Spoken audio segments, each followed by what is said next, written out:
I'm really excited to talk to you about digital capital and digital credit. So let's go to the first slide. The first point that I want to make is that Bitcoin has emerged as digital capital. What is digital capital? Digital gold. Capital is a long-term store of value. Bitcoin is a store of value. The US government has embraced Bitcoin as a store of value, and that means every major cabinet member, and I'm showing them here. And of course, the decision that America is going to be the Bitcoin superpower is an endorsement, along with the president's point that you don't ever sell your Bitcoin. Let's go to the next slide. Wall Street has embraced Bitcoin as digital capital. Now you've got 1.5 million Bitcoin held by the spot ETFs, about $170 billion worth.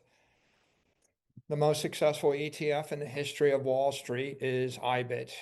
And IBIT has explosively grown even in the past few months. The daily liquidity in IBIT is now approaching $4 billion or more a day. Open interest in IBIT has gone to more than $50 billion in open interest. And so this is wildly successful. Next. Public companies have embraced Bitcoin as digital capital. We were the first public holder of Bitcoin. Then there were two, then there were four. About a year ago, there were 60. Now there are 200 plus publicly listed companies holding Bitcoin.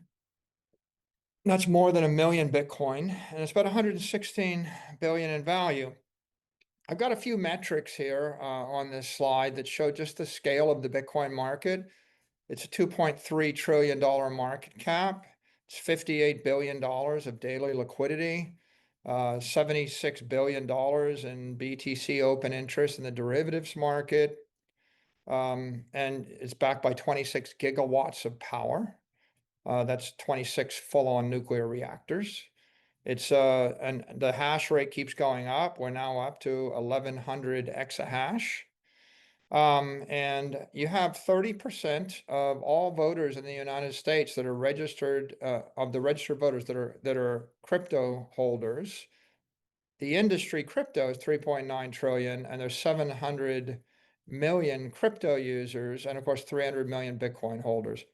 So this is a global movement at this point. Bitcoin is the capital asset at the center of the entire crypto industry. And it is traded on 1,000 exchanges. Next. Now, what do you do with digital gold? Well, what do you do with gold? You issue credit on gold. For 300 years, the Western world ran on gold-backed credit. Bitcoin is digital gold. What we've realized is that the killer application of digital capital is digital credit. And Strategy enables a wide variety of securities based on that digital capital. What you can see here is that the baseline is IBIT. IBIT is digital capital in an ETF wrapper, and it's got a 53% return on average for the past 5 years. And the volatility's 38% right now. Now, what we have done is created 4 digital credit instruments that strip the volatility and extract or distill the performance out of IBIT. So Strike's volatility is 28, and it gives you a 9% effective yield and some upside. Stride's volatility is 16. It gives you a 13% effective yield. Strife's volatility is 14, and we extracted a 9% effective yield. And of course, what we're doing is we're extracting a certain type of risk, or we're mitigating, stripping off a bunch of risk. We're extracting a yield. We're damping the volatility.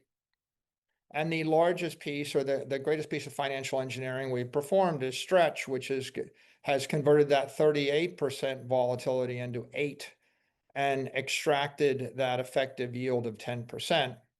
And of course, as you can see, since we damped the volatility, there is sort of a conservation of energy or a conservation of volatility in the thermodynamic universe. And so where does the volatility go? It goes to the equity. So The volatility that we strip off of BTC accrues to MSTR. And of course, the performance and the opportunity that we strip off of BTC also accrues to MSTR. So what you see here is a fairly straightforward financial engineering exercise. We are a structured finance company, and we are starting with a blob of high energy capital, long duration, highly volatile, high performance. We are engineering out different durations, different volatilities, different risk profiles, different performance profiles. We're even transforming it from the BTC currency into the USD or to different currencies. And that is the exercise. Next. Now, this chart shows the economic landscape we work in. Here you see Bitcoin's performance of 53% over 5 years, almost double the Mag 7. You can see gold performed 15% a year. It's slightly edged out the S&P at 14%. S&P is the conventional cost of capital. Real estate is underperforming the S&P dramatically in this time frame, only up 6% a year. Money market instruments, those short duration treasuries in the US, on average have provided 3% performance a year. And mid-dated to long-dated bonds are -3. Strategy's equity is +83. And of course, all of our financial engineering is based upon taking advantage of a lower cost of equity and a lower cost of credit, and then using that in order to acquire Bitcoin, which then accrues to the benefit of the equity holders. Let's go to the next slide. So let's look at our products. Strike. Strike is structured Bitcoin. It's convertible preferred, so it has some upside via the equity component. 33% of Strike is equity. It has some dividend, an 8% dividend at par, right now an effective yield of 9.1%. And then Strike pays ROC dividends, which means they're tax deferred as you step down your basis. And so the tax equivalent adjusted yield is 21.6%. How do you get to that? Well, you take the cost of Strike, you subtract the equity component, and then you look at the effective yield of the remainder, and then you look at the tax adjusted effective yield, and you end up getting to 21.6%. So this is a misunderstood security, but it's got very compelling offers, because on one hand, it's an indefinite, a perpetual duration call option on the stock. And it's also a perpetual dividend. So if you're a very long-term investor that wants the best of both worlds, some upside, some income, and if you want risk stripped away, well, we've got a BTC rating of 5.2, which means that Bitcoin could fall by 80% and you would still be over collateralized. You know, if you bought Bitcoin and it fell by 80%, you lose 80% of your money. If you buy this and Bitcoin falls by 80%, you still keep your money, right? It's a principal protection. And so down here at the bottom, I've got a table, and you can see, you know, the effective yield of the things that Strike competes against are 1 to 4%. And so this is a very unique thing. And it's really it's higher yield, more upside, longer duration than alternative investments. And let's go to the next slide. Stride is our second credit instrument. This is long duration, high yield credit. The effective yield is 12.5%. That makes the tax equivalent yield nearly 20%, 19.9%. It's still 4.8 times over collateralized, so Bitcoin can still fall by 75%. You're still over collateralized. And it's got a duration of 8 years, which is a Macaulay duration. But really what you're getting is you're getting the 10% dividend at par perpetually, forever. And so if you compare it to the universe it competes against, the effective yield on most high yield corporate bonds is 6%, and they're taxable. 6.2%. Leverage loans are 6.8%. They're taxable as normal income. Preferred stock ETF, 6.2%, emerging market debt, 5.6%. So the effective yield of STRD is double, but the tax equivalent yield of STRD is triple. And so you get triple tax equivalent yield with more collateral coverage. This again is a misunderstood instrument, but if you're seeking maximum cash flows, right, and if you trust Bitcoin minimally and you trust the company, then this is a very interesting opportunity for you. The next instrument is STRF, STRF. Well, that's long duration senior credit. It's cumulative and it's got more protections because there are penalties if the company were ever to suspend a dividend, and it's also more highly collateralized. The BTC rating is 7.5. So $7.50 of Bitcoin for every dollar of STRF outstanding. The effective yield is 9.1% because it trades above par, and the tax equivalent yield is 14.4%. So when you look at this against comparable assets, the effective yield is double, the tax equivalent yield is triple, and the collateral coverage is 2 to 3x more. This has got a duration of 11 years, and so longer duration. What that means is that if interest rates move up or move down, there's going to be more volatility on this. If you believe interest rates are going to dive, then this is a great thing. You would like a long duration instrument. If you believe that interest rates are going to go up, then that would be the opposite. You probably wouldn't. Now let's go on to Stretch.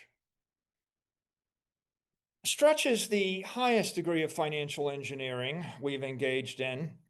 Because with Stretch, our goal was to strip the volatility, compress the duration, convert the BTC into a pure USD yield, and then offer that to the investor. So right now, Stretch is 10.4% effective yield, but that's a tax equivalent yield of 16%. It's just slightly under 6 times over collateralized, and of course, it's the lowest volatility.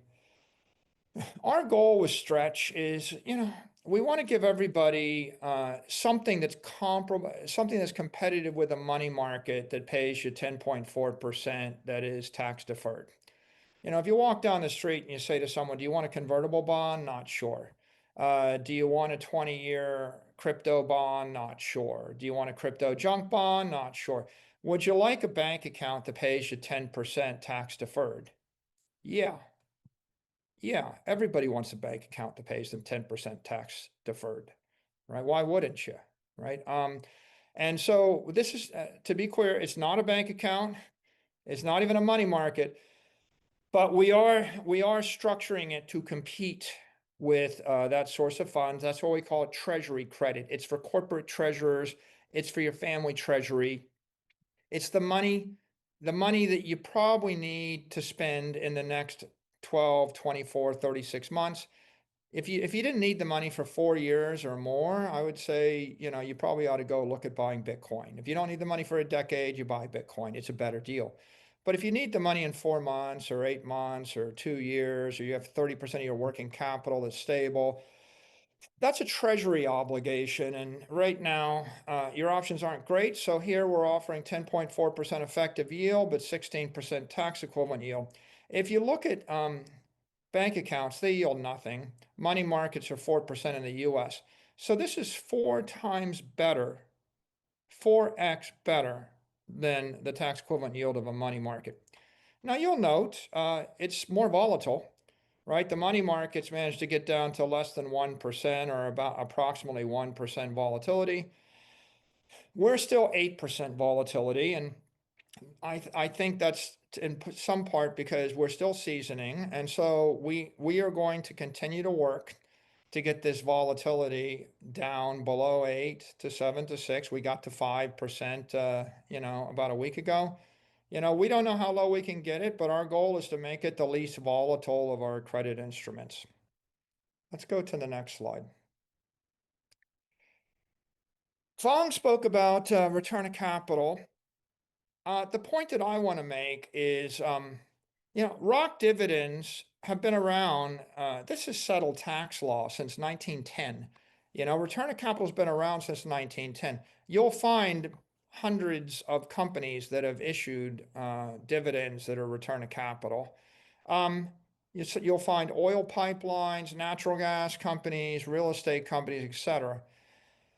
We just happen to have a very compelling business model. The treasury business model allows us to have much greater visibility to return of capital than if you were just a REIT or you were a gas pipeline or something. And so the difference really is it's 0% upfront dividend tax rate versus 20 to 30 or 30 to 55. And if you got your money in a money market and you live in California or New York City, it's a pretty heavy tax load. And so presumably New Yorkers or San Francisco dwellers, when they start to look at this, are going to find it to be pretty compelling. Um, the fact that we expect this to continue for the next 10 years means that we're not just announcing that this quarter is a return of capital. We're expecting the next 40 quarters to be return of capital. And I think that's a pretty material thing. Let's go to the next slide. Now, all of those credit instruments have one impact. They amplify our Bitcoin exposure. So right now, Strategy has 11% leverage, 21% amplification. Okay, amplification is the leverage that comes from debt plus the improved performance that comes from equity. Our goal, our target as a company is to drive leverage to zero.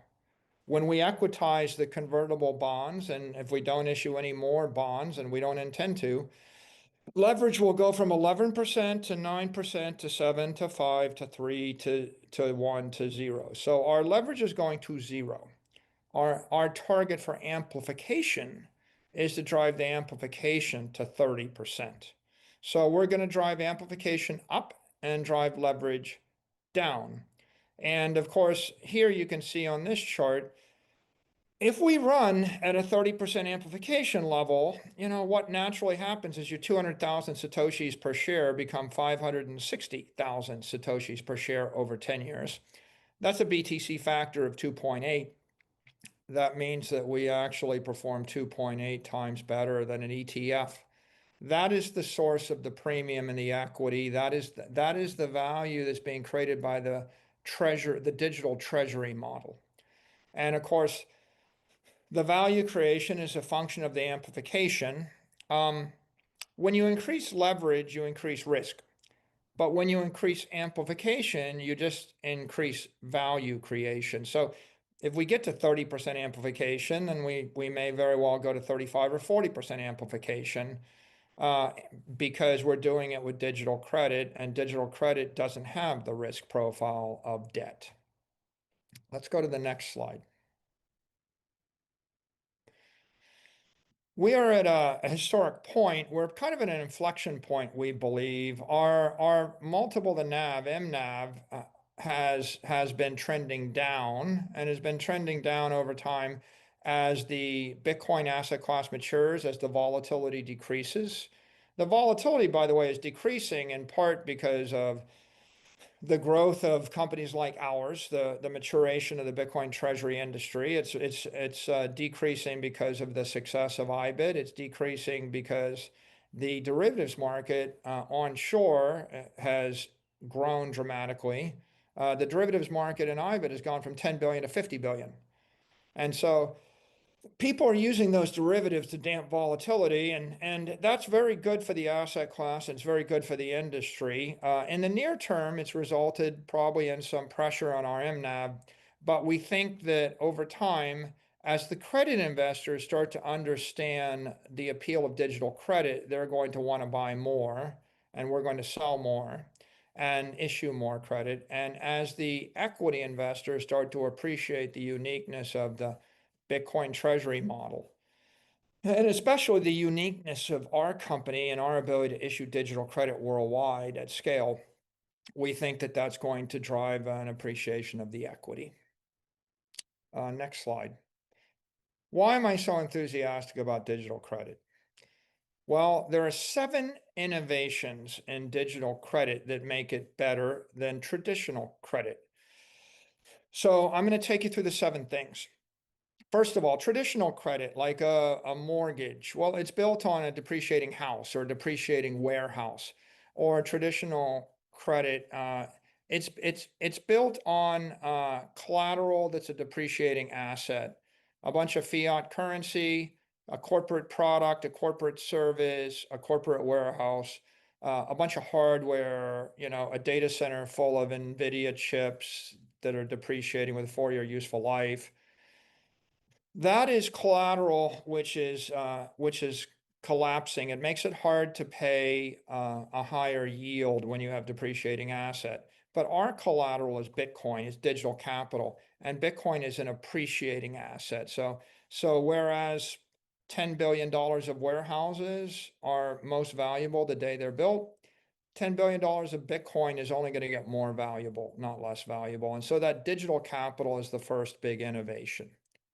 Next, the second innovation is we're replacing traditional risk with digital risk. Traditional risk, it's opaque, it's heterogeneous, it's discrete. You own 8,700 houses, or you're exposed to a portfolio of 47 junk bond issuers.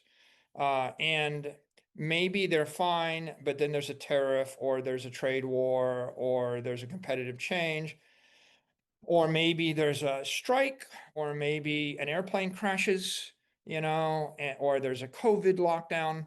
Whenever you have these kind of conventional real world issues, you have a discrete explosion of risk, a forest fire, an earthquake, or a change in a political regime, or a change in tax rates, or a change in customs duties. So traditional risk is opaque, it's heterogeneous, it's discrete. On the other hand, digital risk is transparent, it's homogeneous, it's continuous. You can go to our website and we update the risk model every 15 seconds. And so it is completely continuous. We update the price of Bitcoin. We update the volatility of Bitcoin on a continuous basis. We update the BTC ratings. You can plug in your statistical models into them. And of course, all the risk is based upon your outlook of BTC ARR, BTC vol, BTC price, and BTC rating.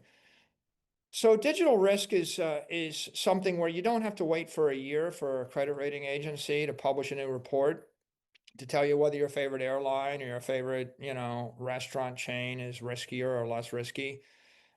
With digital risk, you can literally plug into the website and you can recalibrate and calculate your risk every 15 seconds on Saturday morning. And that's a big upgrade. Now, there's a third innovation in digital credit. Our third innovation is all credit is not created equal. We don't just issue debt. Debt is credit. Bank deposits are credit. When a bank takes your money, they're creating credit, and your bank account pays you whatever they pay you. When you put money in a money market, it's credit. Of course, junk bonds, sovereign debt, mortgage-backed bonds, they're credit, but they're debt. And debt and deposits are liabilities. They amplify risk. If there's a run on the bank, people withdraw their deposits, right? You're going to have a collapse of the entire banking system. When the debt comes due, when your 3-year note comes due, when you get to month 34, everybody goes crazy and loses their mind because the capital is getting called away from you, right? If you have a bad quarter in the 12th quarter and you've got 4-year debt, you amplify risk. The equity collapses, people go crazy. What we've done is use preferred equity. It's not debt. Sometimes people think, okay, well, it's a liability. It's equity. It's actually counted as preferred equity is equity on the balance sheet. It's not debt. It's an asset, not a liability. And so therefore, it mitigates risk. How does it mitigate risk? Well, I mean, the first obvious way it mitigates risk is when you sell $1 billion of bonds, you have to pay them back in 5 years or 7 years or 3 years. when you sell $1 billion of preferred stock, you never pay it back. So there's $1 billion of refinance risk that just goes away. The second way that it mitigates risk is that the dividends are approved by the board. They're not coupons. You miss $1 million of coupon payments, you're in default. Whereas if you're short $1 million, of a dividend payment, you can suspend $1 million. You're not in default. So you could think about preferred equity is permanent capital and shock absorbers to the business model of the company, and therefore digital credit based on preferred equity is dramatically better than digital credit or credit that's based upon debt or deposits. The fourth innovation is, we didn't just issue preferred equity. We issued perpetual preferred equity. Sometimes banks or issuers issue equity which has got a 3-year life or a 5-year life or a refinance option or a call option or a put option. That creates some sort of refinance risk or withdrawal risk. But when you have a perpetual equity, it is permanent capital, right? Your bank might have $100 billion that's overnight money. Someone can take the $100 billion away from them. You have $100 billion of debt at your airline. It's going to be taken away from you in 3 to 5 years. When we have $100 billion of preferred equity, we have it forever, like forever, 1,000 years. It just goes on and on and on. Perpetual life. When you have permanent capital, you can make indefinite investments. We can buy Bitcoin to hold for 100 years if we have capital for 100 years. When you have a 5-year junk bond, you can't make a decision that's going to, and the truth is you have to have decisions that are no longer than like 2 or 3 years because you have to keep rolling them because of the refinance and the withdrawal risk. So the perpetual life of the instruments is the fourth big innovation. The fifth big innovation is that we took these securities public. This is public credit. A lot of times people sell their credit instruments via 144A offerings to a private market.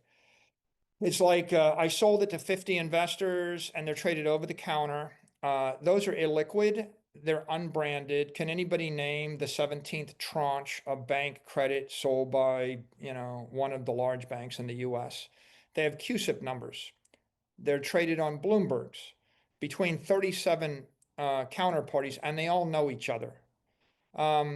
So it's unbranded, it's illiquid, it's local, it's very difficult to buy it. Even if you wanted to buy it, you would need a professional money manager to even find it for you or buy it for you. When you do, there would be 300 basis point credits or bid-ask spreads, very big spreads. The thing traded last 2 weeks ago. That's the problem with private credit. Public credit, like STRC, it's liquid. I mean, it traded nearly $100 million today in the market. It's branded, it's got a name, Stretch. It's global. You can buy it if you're in the UK from your retirement account. It's easy to access. You can buy it on Robinhood. You can buy it on Schwab. And so public securities become public brands. And if you're going to buy a credit instrument, what would you rather have? A credit instrument that's traded by 12 funds in Italy that know each other? Or would you rather have a credit instrument that's held by tens or hundreds of thousands of investors worldwide that all refer to it by the name Stretch? And if it ever gets mispriced or it gets undervalued, they're going to leap in and they're going to put lots of money behind it. When we did the IPO of Stretch, we priced it at 90. We said we're targeting par 100. There were individual investors that bought $250 million of that instrument. 250 million. Right? The value of a public security, a public credit instrument, is if someone goes wacky crazy and decides they want to misprice it, there are people that will walk in and they'll buy 50 million or 100 million or 500 million to fix the market because they can. That does not happen in private credit markets. And so public branded global securities are just better. Let's go to the next innovation. Digital creation. Ask yourself, how long does it take for a bank to create $1 billion worth of home mortgages? How long does it take to issue 1,000 $1 million loans? It's very difficult. It's slow, it's expensive, it's labor intensive. So the creation of traditional credit is very hard. The reason that you have banks with 37-floor buildings that have 27,000 people in them is because the creation of credit is expensive and difficult. On the other hand, we can create $1 million of credit, $10 million of credit, $100 million of credit, or $1 billion of credit in 60 seconds on any given trading day. It's all automated, it's efficient, it's instant. So digital creation makes this completely scalable, right? We have a very scalable business model, and you can understand why if someone wanted to buy $10 billion of commercial credit backed by airplanes, it's kind of hard to create the airplanes to back the $10 billion. You can't just create the airplanes in 60 seconds. But we can buy $10 billion of Bitcoin to back $10 billion of digital credit, and we can do it contemporaneous with the demand. So that's the sixth advantage of digital credit. Let's go to the last point. The last point is traditional credit is taxable, whether it's fully taxable as a debt instrument or it's partially taxable as qualified dividend. Digital credit is tax-deferred income, right? We pay ROC dividends. We pay ROC dividends because of the business model, because we have digital capital as the underlying asset, because we have a digital treasury company and a digital treasury company business model. We pay ROC dividends, and ROC dividends are a profound competitive advantage for the credit issuer and for the credit investor. Let's go on. Next slide. Here you can see the value of the Bitcoin treasury model.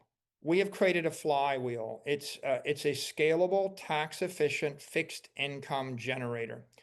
You issue digital equity and digital credit that's tax-deferred. We pay dividends on that credit. They're tax-deferred. We purchase Bitcoin with those proceeds, and we hold it indefinitely. That's tax-deferred. Right? So it's a triple tax-deferred business model, scalable, new, never been seen in the history of the capital markets. That's why it'll take people a while to get their head around it, but it really is a beautiful instrument once you understand it. Let's go to the next slide. This digital treasury model allows us to create a digital credit factory. If you look at the company, what we're doing is we're manufacturing USD yield for credit investors, and we're delivering them that yield in the form of ROC dividends. So we're generating tax-deferred dividend yields in USD, and they're giving us capital. We are then buying Bitcoin with that capital. So we are funding the crypto economy. So the crypto economy is the 750 million people that are growing by millions every day that believe in pure global finance, and they're engaged in everything under the sun in 1,000 exchanges.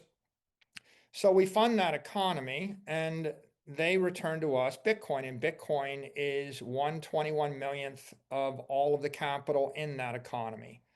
And so the credit investors get their yield, we get our Bitcoin, and then we're shipping and delivering BTC yield to the equity investors.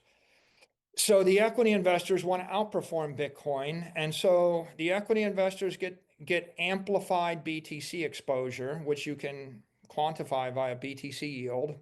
The credit investors, they get their USD yield. The equity investors, they're getting tax-deferred growth. The credit investors get tax-deferred dividends. It all creates a very powerful feedback loop. And our long-term forecast is Bitcoin outperforms the S&P. I expect it'll go up 30% over a year for the next 20 years. So we're generating BTC NAV growth, and we're generating operating income, and that is tax deferred. And so it's a very powerful business model once you understand it. Let's go to the next slide.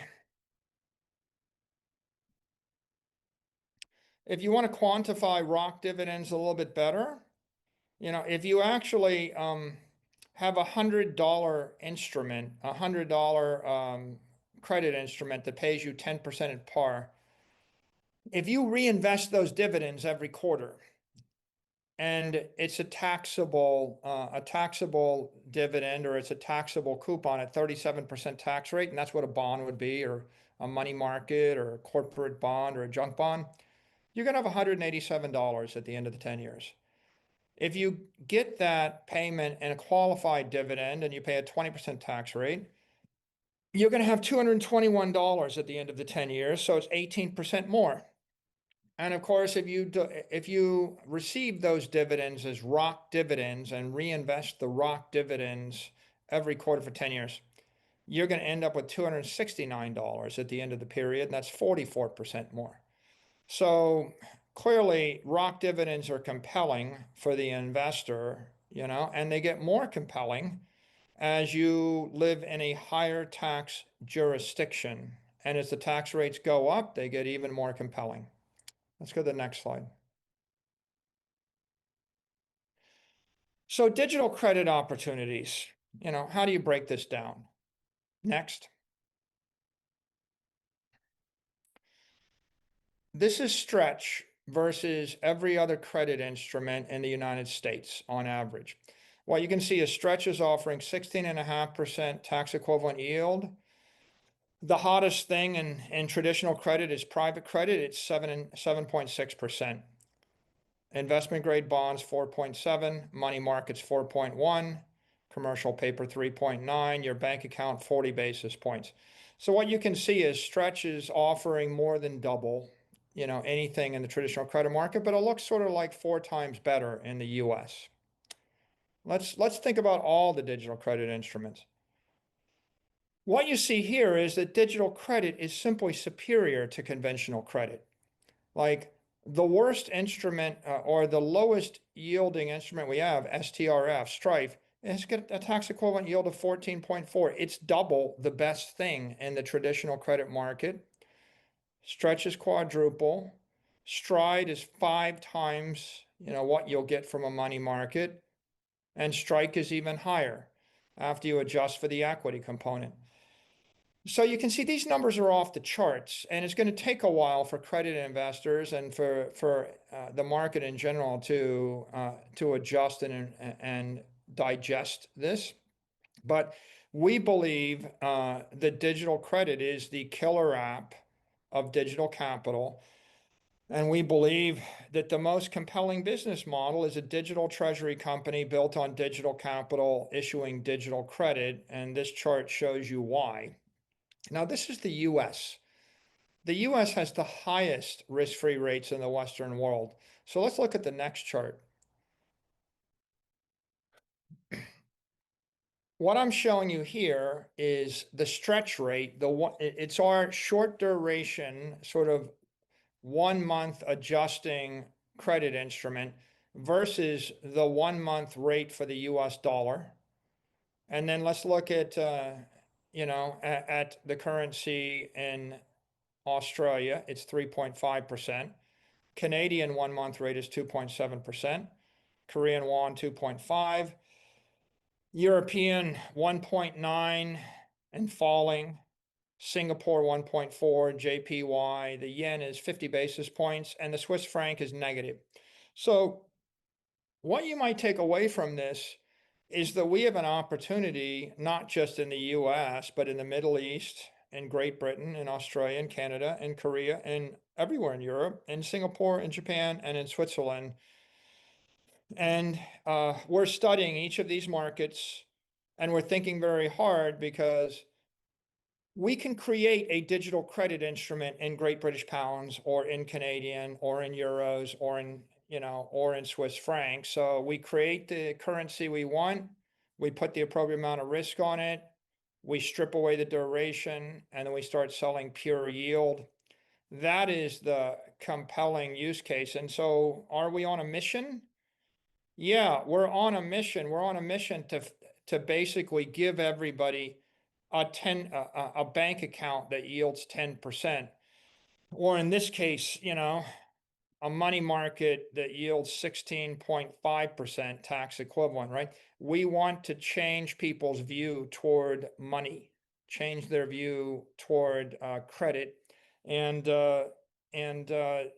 it's not very complicated to figure out why you might want to do it, and I don't think it'll be complicated for people to figure out why they might want to own these instruments. Next slide.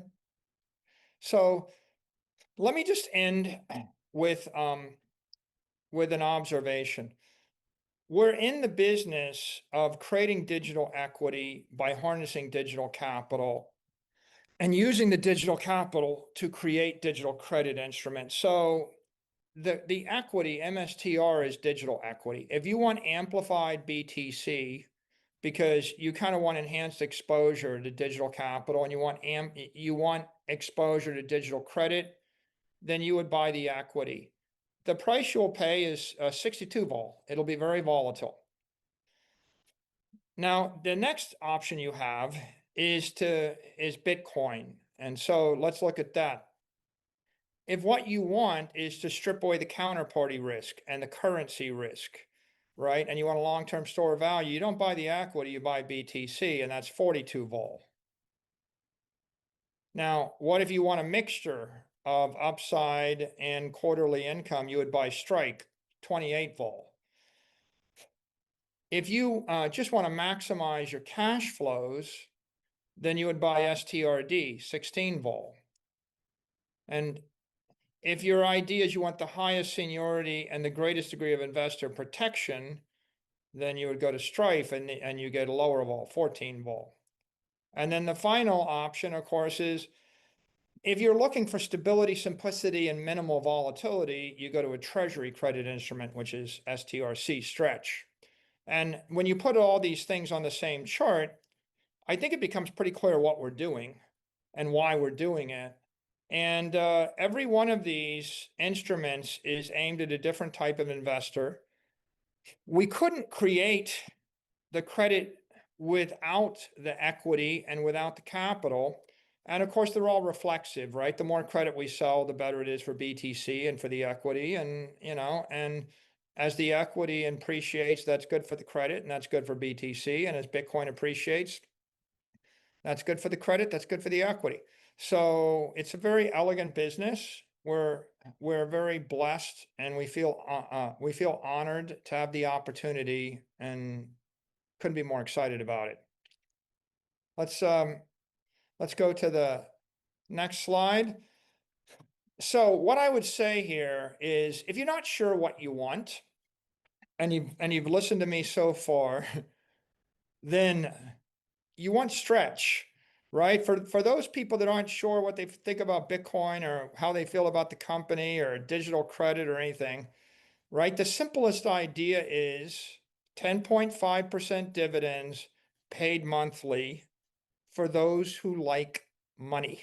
It's just that simple. You like money, you trust the company, but you don't understand anything else. You collect 10.5% dividends. They're tax deferred. They're paid monthly. Tell your friends. And I'll just end with our last slide, which is our principles that I want to remind everybody. Our principles are to buy Bitcoin, hold Bitcoin, treat all our investors with respect, prioritize the equity, generate positive yield, innovate with fixed income securities, maintain a healthy, robust balance sheet, promote global adoption of BTC as a treasury reserve asset. And I want to thank everybody for your time and also for your support. We couldn't do it without you. Thank you.